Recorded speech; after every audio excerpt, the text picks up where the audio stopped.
Ito ang recipe ko sa paggawa ng biko mga idol.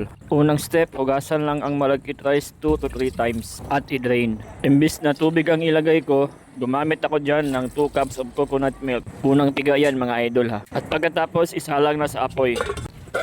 At pag kumulo na mga idol, maglagay ng 1/2 cup of condensed milk. Pwede din ang white sugar kung wala kang available na condensed milk. Naglagay din ako ng 1 teaspoon of salt, pang balanse lang.